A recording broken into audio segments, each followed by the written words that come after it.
They have a minister named Diela. She's currently pregnant, and she's set to deliver 83 babies. 83. Heidi, why did you choose this costume? People are saying that she dressed up as Medusa for Halloween. Yo, welcome back to the channel, gang. In today's compilation, we'll look at some creepy and interesting TikToks don't make you feel like you're in a simulation. Let's get it. I need you guys to understand how big of a deal this is. This article just came out just a couple days ago, but it says Albania appoints world's first AI-made minister. The name of this AI-made minister is named Diela, who is powered by artificial intelligence, and apparently this lady, this thing, they call it a she, they say she will handle public procurement. The article goes on and says that Diela has an avatar and she appears as a young woman dressed in traditional Albanian clothing.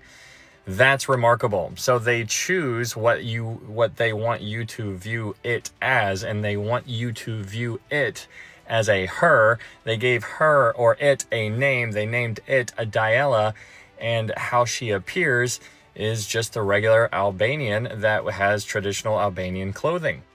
This is her. Say hello to Diela. So when you go back to the title of the article where it says Albania appoints the world's first AI-made minister, and you see that this is what she looks like, you're just like, wait a second, wait. So we got to call it a she, we have to call it a her, we have to use these certain pronouns. We're humanizing it. Do you guys see how we are getting desensitized to how wild the world is becoming? This is becoming a normal thing. This is not, obviously it's not normal yet, but we are little by little getting more and more desensitized to the things that are happening in the world. And these people are putting this thing in charge of a big portion of their government. And of course, if you pay attention to the rest of the article, it goes on and it talks about the reason why this is such a good idea. And the reason why this is such a good idea, because this will make sure that that there is no corruption within that aspect of the government. They are putting this out there. They're saying, hey, with her in charge, with her leading everything, there's going to be no corruption. And so they're going to package the deal by saying all the good things that are going to be attached to it. But I need you to understand, this is paving the way for something much more significant to come. And continuing on in the article, it says Albanian media praised the move as a major transformation in the way the Albanian government conceives and exercises administrative power, introducing technology not only as a tool, but also as an active participant in governance. If this doesn't get you to understand where we're at in the prophetic timeline, then I don't know what will. This is crazy to me. Guys, we understand there's going to be this whole digital world where you're not going to be able to buy or sell unless you have the mark of the beast. And so in order for that to be a reality, there needs to be things like this that is set up in place. And right now we are seeing them real time being set up in place here in 2025. We all know AI is advancing to a point where humans are having less and less control of it. At least with the human in power. If they're performing low, we can vote them out. I'm not quite sure if that country is going to have enough leverage to have Dalia step down. Our next story is from Albania. It's a small Balkan nation. They have a minister named Diela. She's currently pregnant, and she's set to deliver 83 babies. 83. Says who? Their prime minister. If that's a little alarming or unbelievable, wait till you hear this. Diela is not human. She is an AI minister, and yes, she is giving birth to 83 so-called children, 83 virtual babies. If you thought 2025 couldn't get any stranger, well, think again, because apparently even female robots can't escape the pressure to do it all. So how did we get here? Our story began in January this year. Albania introduced Diela to the world. She is a text and voice-based chatbot. She is available on Albania's government services portal. Diela was built in collaboration with Microsoft. Her job was simple: help citizens access official documents, answer bureaucratic questions, and streamline government paperwork. Basically, all the stuff that humans hate doing. Then in September, Diela got a promotion. She got the position of Minister of State for Artificial Intelligence. She became the world's first AI cabinet member. At this point, I'm convinced that country is trolling the entire globe. I mean, next thing you know, that AI is going to be asking for government assistance to take care of all 83 babies. And then, did you just say you an Illuminati? Yup. Why would you say that? Because it's the truth. Oh my God. Would you like to know more? Nope. No, I don't. I want to stay far away. Why you doing your hands like that? You doing why you throwing up them hand symbols this morning, Jess? Why you covering Oh up one no, eye? please don't put me No. in. Like, I'm not part of that. Wow. Oh, so she oh wow. You want to play clueless now? Please stop, Okay. yo, no.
I've realized that it doesn't matter what pope is in position, they all follow the same agenda and worship in the God of this world. Heidi, why did you choose this costume? People are saying that she dressed up as Medusa for Halloween. But I don't know, something's up with this costume, guys. I mean, what do you think? Shh, shut up! But what about the other Halloweens? Something is going on with Heidi on Halloween. Because these costumes are very, very unique. Right? What do these costumes mean? Because everything has a meaning to it. It doesn't mean nothing. It means that it's Halloween and she's dressing up. Shh! Shut up! What is this? What the? Shh! Don't say it. Don't you say it. Because these costumes look really nice. Can't forget about the peace sign. We all know what that means. It means peace out. But this costume? Incredible. She put that costume on. This deserves her award. No. If I go to a party, I don't want to see a costume like this. Nah, I'm just playing around, guys. This is for entertainment purposes only. This costume is fire. Heidi, you did your thing. I don't know, guys. Let me know what you think about her costume. Was it hot or not? I'm out. I don't celebrate Halloween, but there's people who dress in costumes of their favorite cartoon characters and have an innocent touch, but looks like Heidi had a whole different agenda this year. We parked on the side of the freeway, really just watching it. This is Dallas, Texas, right off 75. It's just moving. What am I looking at? Scary. Hey, I'm about to cry. Look at her. This is the real deal, guys. Them folks were mine. What? New Jersey.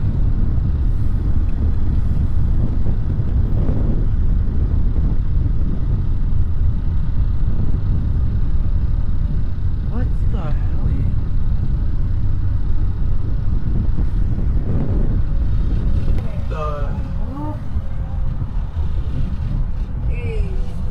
I had to do some research on that particular clip, and from what I saw, most people thought it was due to Project Bluebeam. Very few thought it was AI, but for mankind's sake, I hope this is AI at its best. Out of all the companies in America, they chose Oracle. Do you guys know how corrupt Oracle is? Rabbit hole kind of goes a little deep, but the owner of Oracle is Larry Ellison. Now, if that name sounds familiar to you, it's because just about a month ago, he was crowned the world's richest person. Yes, he surpassed Elon Musk as the world's richest person, but that's not all. This man is Jewish. That should raise your eyebrows, and I'll tell you why in just a second. Something you probably didn't know is that in 2021, exactly 3 years ago, it's September 14th, so the same month, Netanyahu was offered a board seat by Larry Ellison. Yes, Benjamin Netanyahu, the prime minister of Israel. Oh, I forgot to tell you guys, Larry Ellison has crazy ties to Israel. Not only does Larry have ties to Israel, but Oracle also has ties to Israel. Take a listen to this clip and you'll see what Oracle will be able to do with TikTok. And your data and your privacy will be in the hands of Oracle that has ties to Israel. I mean, you can't get further down this rabbit hole. Take a listen. 6 of those seats will be Americans, and the data and privacy will be led by one of America's greatest tech companies, Oracle, and the algorithm will also be controlled by America as well. So at this point, TikTok is cooked. Did you hear that?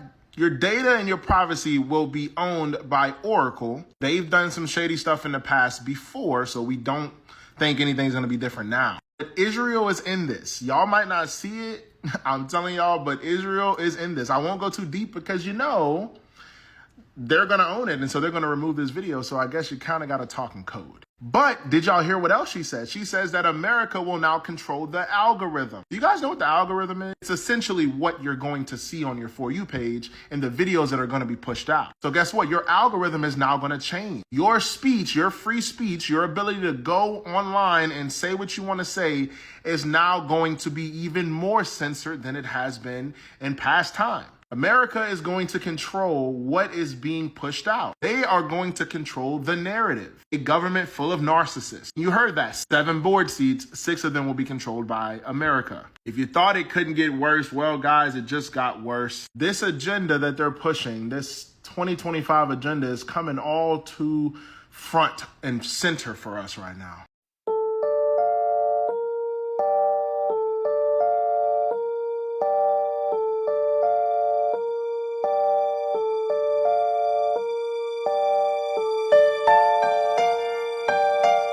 There's no way this is just a regular carving. I think Buddy knew his time was coming to be petrified, so he just sat down and took it. As mentioned in the previous video, a number of sports stars are said to be under mind control. A further example of this is basketball player Draymond Green. During one 2017 press conference, his face suddenly went blank and remained this way for around 19 seconds. Ups and downs, a lot of ups and downs this year. But it's been a heck of a ride, to be honest. I really can't complain. Yeah, I was I was a little down when I found out I was injured and I had to have surgery again, or with another knee. But at the end of the day, I have amazing teammates. Guys like Draymond, everybody on this team, they come over there, they wrap their hands around me.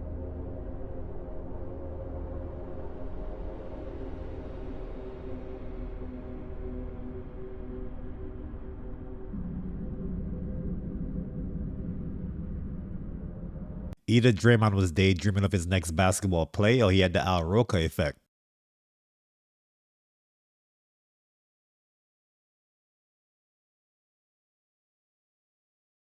Now, if you'll notice, they all have the exact same faces 30 some odd years later, the same exact name, and they are the same age. Now let's focus on Dick Scobie for a second, whose full name at the time of the Challenger mission is actually Francis Richard Scobie. If you don't know, Dick is short for Richard, but we'll get to that. Francis Richard Scobie would be around 75 years old if he were alive today. Now this man, Richard or Dick Scobie, is alive today, and also is currently the age that Francis Scobie would be. Now if you were to show someone these two photos side by side, they would unquestionably believe that it is the same person, right?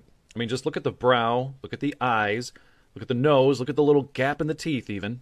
Now, Dick Scobie today currently runs an advertising company called Cows and Trees, and this is their logo. Kind of an interesting choice, wouldn't you agree? As of course, many people are making this comparison. My God. 115. There's been an explosion. 2,900 feet per second, altitude 9 nautical miles, downrange distance 7 nautical miles. Now, entertaining the possibility that this is some kind of conspiracy, I'm sure back then they didn't really think that the internet would be around today where people could do this kind of research. So of course they're trying to silence this, as when you try and Google it, you don't get many results. And if you speak out, you get silenced. I'm gonna have to... I'd love for somebody to figure out this mystery for me. In Hawaii, on Oahu specifically, there's a lot of these blue circles on Hawaii architecture here and there, like on a little bit older buildings, but not super old. And I think it means something to do with good fortune or good luck, because when I was younger, my dad used to carry a blue circle that he would cut out of the Japanese newspaper and put in his wallet to keep. He doesn't really know what for, or like he doesn't really have any backstory about it, but it's the specific shade of blue that they're using, and they're blue circles. Like, for what? This is at the University of Hawaii at Manoa on Oahu. Here's another blue circle. This is on a warehouse building in Salt Lake. This specifically is the blue color of the circle that I remember that my dad used to carry in his wallet. It was actually a lighter blue, similar to this, more of a turquoise almost. This one is huge too. Like, for what reason is this big blue circle on this building randomly? This one is on a building near Ala Moana. Here's a small one in Kailua. And then here are some examples that I don't really know if it fits into this, but it's not filled in, but the outline is a blue circle, and it's heavily featured in this building. This is on Sand Island. Here's another blue circle, not filled in. This is in Pearl City. This is another one. This is in Aiea. The circle is not filled in because it's a window, but the outline looks like it's blue. This is in Kalihi. You can barely see it, but you can see the outline used to be blue, but it's super peeled off now. It's really old. This is in Mo'iliili by the post office. It's not a blue circle, but it's a blue square, same shade of blue with the blue circle. I think it's a window. Is there a historian or somebody who can explain what is the history and the meaning behind these circles? It's got to be good fortune, good luck, something like that. I really think it has something to do with Japanese built or owned buildings, maybe.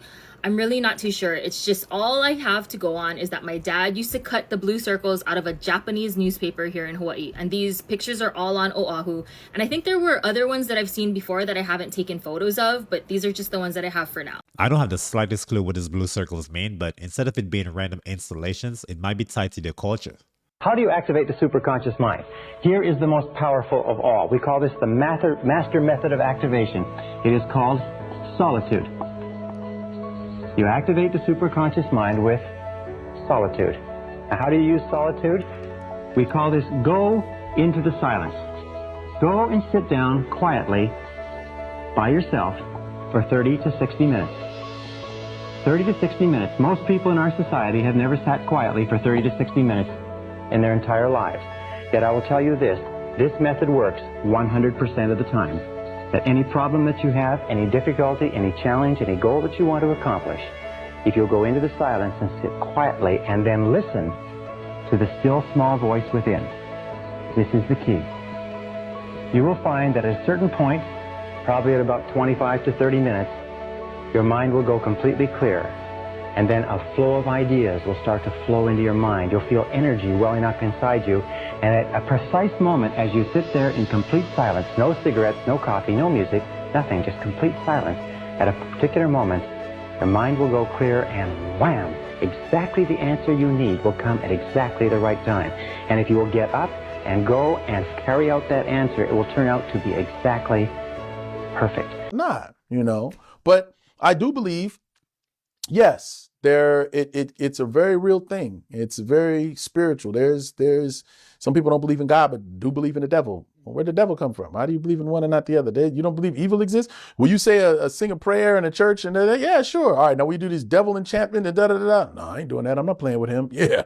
You know it's real. So why would he not say, yeah, will you do all this? I'll give you all the desires of your heart, but I'm going to collect that later. And we see a lot of collections happen and happening. We see the collections. And when it's happening, everybody, oh, I can't believe they did that to them. Well, they made that deal a long time ago and he's here to collect. I think it's a very real thing. Just me being honest, so, and it all comes when you try to figure the right turn or the left turn to make or the right path or this and that. Just think about it. Sometimes what you just got to do is you look around the corner. It's the best way to figure out decision making. If I do this right now, I get this. But what's the worst thing that could happen from this? It's that. It's this. I put on a dress, some lipstick. Now I'm out. I'm in the party or I'm at a club. Someone go, there go that punk. You this and that, sissy. Watch yourself. That was just a move. No, it ain't. You like that shit. Now I got to fight this man. We have to fight now. There's no other course of action. Because I put on that damn dress. Well, I'm not really like that, but I know that. No. That's part of it, yeah. That's enough right there to say, well then I know my lane. I know what I can do. I'm not Tyler Perry. You're not comfortable in manhood. For one, that's not manhood. But let's not go there. What I'm just saying is, it's the choices you make. And then if you make this choice, that choice, Hollywood sees you've already made these choices, well then I'm sure you have no problem with this. Now we'll give you all you want, and you keep packing our agenda. We know whatever we give you, you'll do.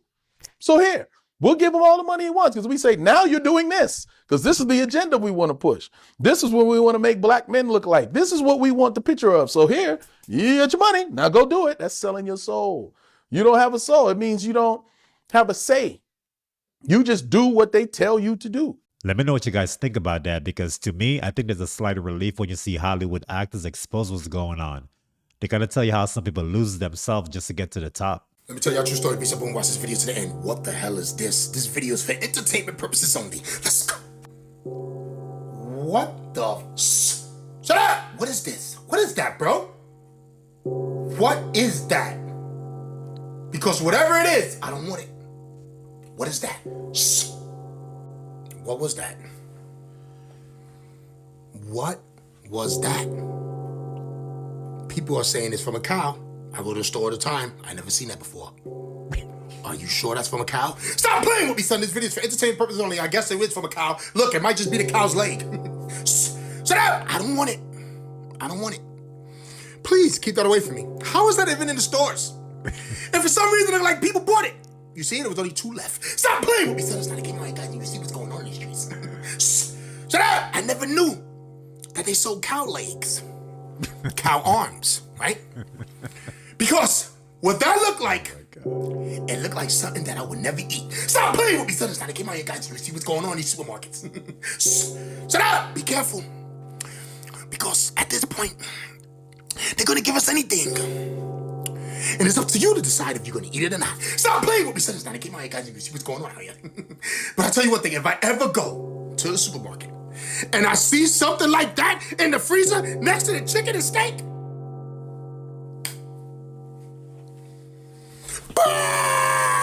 I can't say what I really want to say on YouTube, but cows don't have legs like that. Have you ever seen the Freemasons' 33rd degree symbolism? Well, today your mind's going to be blown by breaking this symbol down. This is what we call a complex symbol. Many different symbols used together to create a greater meaning. The first thing we notice is the eagle. The eagle can fly in the air, and it looks down upon the earth. It has a higher view of reality. In this degree, it represents a heightened understanding and view of self. They understand their true nature as pure consciousness, and the origins of consciousness and the human mind.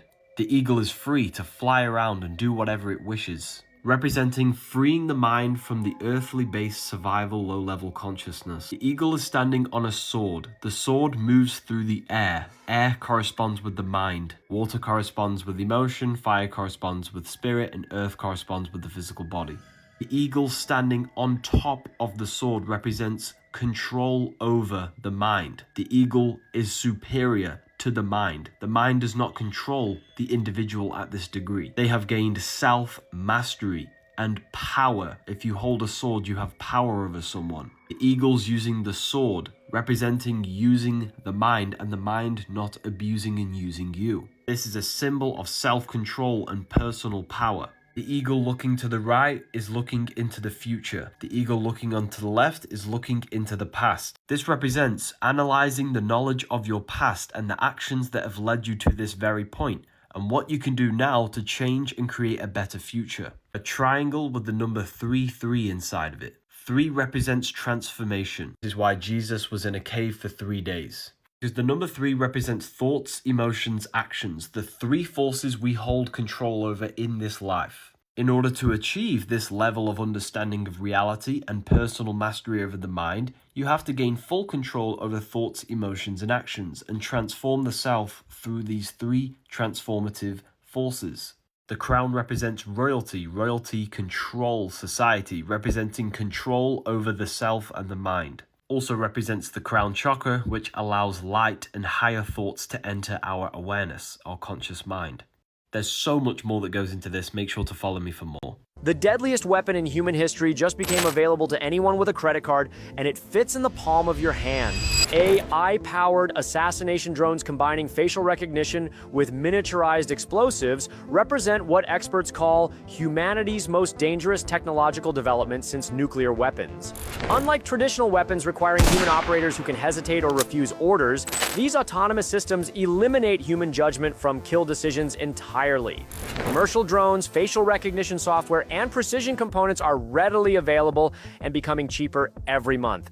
A single operator could deploy thousands of these systems simultaneously against journalists, activists, politicians, or anyone who challenges powerful interests. Security experts warn this could end democratic society by making traditional protection obsolete and giving authoritarian regimes unprecedented assassination capabilities. The implications extend beyond warfare to threaten open discourse itself. When anyone can be eliminated autonomously, public participation in democracy dies. International AI safety researchers are desperately calling for immediate global treaties before this technology becomes widely deployed by state and non-state actors. The window for prevention is rapidly closing as technical barriers decrease and components become more accessible worldwide. When autonomous killing machines become as common as smartphones, what happens to human civilization? Speaking of the CIA controlling our minds, yeah, don't you have a little story to tell us? A little story? Or you... Once upon a time. So I thought you were going to keep going. No. So have you ever heard of the GATED program? The GATE program? No. Okay. All right. The Gifted and Talented Education? No. Okay. Got it. All right. So it's a program that was started way long ago back in the 80s. All right. That is long ago. Not way, right down in the corner.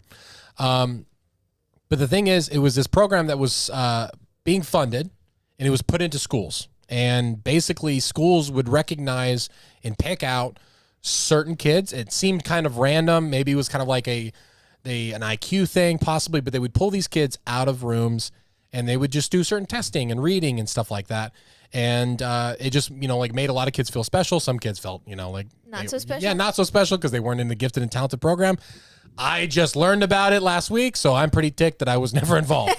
But it's just kind of a cool system, right? The thing is, the problem with this program is that the origins of it, they are funded and created by the CIA. Oh, I think you say Bill Gates because gated. You gotta forgive him, Lil. You gotta move on past Bill Gates. Okay, move on. Not everything bad in this world is because of him. Most of them are, but not all of them.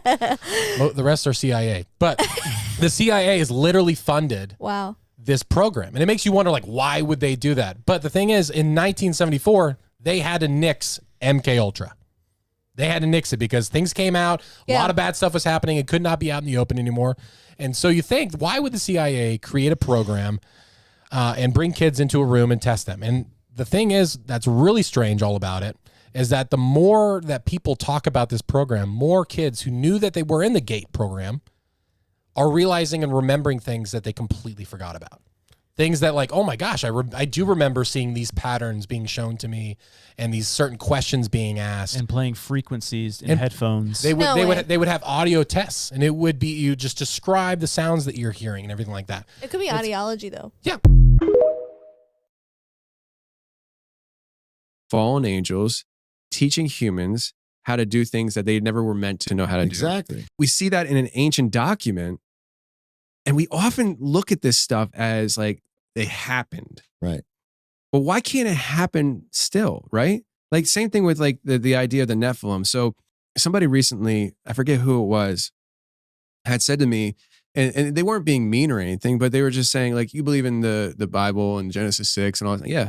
And they're like, all right, so Noah's Ark happened and the flood happens, and you've said and other people say that, they're to wipe out these abominations, right? Yeah. And they're like, do you think that Nephilim existed after the flood? I'm like, yeah, Numbers 13:33 is clear about that. And they're like, how did that happen?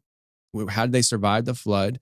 And wouldn't God know that that would happen? And why didn't he stop it, right?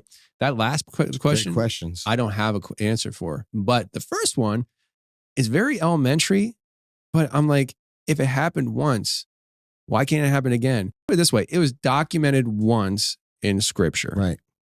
But if we don't treat the Bible as an all-encompassing timeline of all of time, and we look at it more like this is what you need to know book, then it opens up this possibility to say, there are things that happened that maybe we don't even totally understand 100%. That would blow our brains that happened that's not in the scripture. And we will never know, even if it was a possibility, until we get to eternity. Yeah.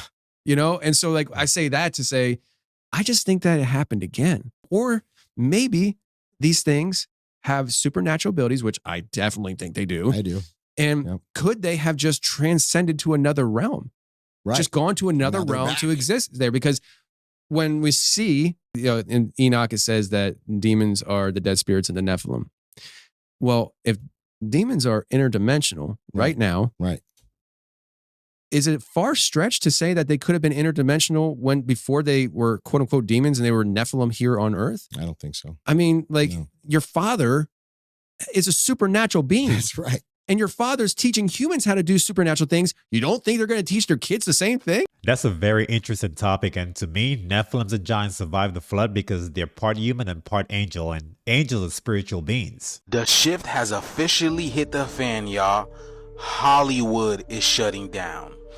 The cost of living in Los Angeles has caught up with the industry. People are losing their jobs left and right. The production companies are closing down, y'all. Even Mel Gibson, he says now he has to outsource his whole production company to other countries in order to continue filming The Second Passion of Christ, y'all. We told y'all the shift is here, y'all. Check Movie it out. productions, once reserved for the big Hollywood lots of Los Angeles, are now finding homes elsewhere, both domestically and abroad. So what is driving the exodus out of California? News Nation's Brian Enton looks into that story. It's the 76th Emmy Award. Watch the Emmy Awards and you'll see the glitz and glamour. But the streets of Hollywood and the unemployed tell a different story. Some living in cars and struggling. I've lost my job. It's everything. It's family, it's community, it's where I've worked for almost the last 30 years. Stats show Hollywood is dead. California's COVID lockdowns, fires, high taxes, streamers and YouTube. TV shoots are down more than 50%. So how bad is it out here in LA? I'm about to get onto a major movie studio backlot to check it out. No one on the outside is supposed to see this, but I walked around and it was like a ghost town. I didn't see anyone. Workers told me it used to be bustling here with actors and crew, but now these sound stages are empty. I was just walking around one of the studio lots out here, right outside the car here, and it's just dead. I mean, there's no one there. Everything is empty. There's not even anyone really walking around. What do you think is going on here? Yeah, well, it was like that when I left to come over to Italy to work on film, and it was already like an episode of The Twilight Zone. You know, places were deserted, and for more than one reason. What's going on there? Well, the industry is dying there. I spoke with Academy Award-winning actor and director Mel Gibson, who's in Italy filming the sequel to The Passion of the Christ. He says it's much less expensive to shoot movies halfway around the world, which was the case on another one of his recent movie shoots. It was cheaper, more cost-effective to fly the entire American crew, buy them air tickets, fly them to Bulgaria, house them, feed them for 3 days, and do the shooting there for 3 days rather than to just shoot for 1 day locally in Los Angeles where they Do all... you guys understand how big this is? Hollywood's little dream factory is running out of gas. Do you know California is the root chakra of the planet? That means this is the root of all the problems that we have been experiencing, because they make you see, and when you see something, you believe it, and then you create it in this reality. This is big major news, y'all. This is the end of program delusion, and it is the rise of the real creators who have the real vision, like you and I, y'all. The shift is here. Let me know what you guys think about this video. Let's continue to get it. Peace in. Besides filming abroad, I think a lot of the Hollywood production is moving to Netflix. It was projecting its consciousness, and when that biofield descended down upon her, afterwards, burns, marks, and subdermal scarifications, sigils, my friend. So you're talking about a human practitioner. Wow. Do you think that she woke up and said she was abducted by aliens? That's the mask. So it's a psyop. The idea of the alien is a psyop for what's actually happening. 100%. 100%. When we're talking about even like the incubi cases, right, of hybridization and ufology, what we're seeing now is even the babies that aren't being taken, when they are born, They are being born to the point of ritualization. Or like, even if it wasn't successful, the way they dispatched was a ritual was itself. ritual. We didn't know this, right? This was what the Collins elite they were doing. They knew all of this stuff, but a lot of the pieces weren't being put together like it is today. In the phenomenon doesn't want this out, but Dr. Carlick Turner had a case of hybridism, and it was basically the homunculi ritual. Jeez. Where when it was born deceased, it was a hybrid, but the phenomenon, and this is crazy, but when they did memory regression with this experiencer, she said, well, I didn't remember I had a birth. She's like, I just went and had surgery or something. They found like after birth, scarification in my body and scar tissue. I didn't know what happened. She goes, it wasn't until memory regression that I realized that, yeah, I was visited by an entity. The phenomenon had me place that hybrid into a jar, a glass jar. Hello, liver vacay. Hello, right? And bury it in the forest. And Dr. Turner's like, well, that's a very strange thing. What's going on here? That too is a part of a ritual. So the phenomenon, again, almost performing rituals on one dimension. And we're seeing the result of it here. And so the experiencers are essentially a part of these rituals. And the phenomenon doesn't want it out. It's literally removing these portions of their memories from their life. When Dr. Turner's son began being abducted, he went to her and said, Mom, I realized, like you said, this has been happening to you. It's starting to happen to me. So she calls her ex-husband, his biological father. We need to have a family meeting, right? I'm still dealing with my abductions and helping people, but don't come after my babies, right? That's a whole nother level of malevolence. So they had a family meeting, and out of nowhere, her husband looks at her and says, yeah, don't you remember when you got pregnant and it wasn't us? No. Yeah. You said an entity took you, impregnated you, and you lost the baby. You woke up. We just threw all of the covers out and started from scratch. You don't remember that? I had no idea it even happened. Project Bluebeam is the plan that was revealed by an investigative journalist in the 1990s to stage a fake alien invasion using holographic technology in the sky with religious figures and religious heroes to justify the centralization of power in the world. I think there's a high level of deception with Project Bluebeam, and that might be the tool used for the great deception that's talked about in the Bible, but let me know what you guys think. And that's it for the video. Thanks for kicking in with me, but before you leave, smash the like button and sub up, and I'll catch you in the next one. Peace.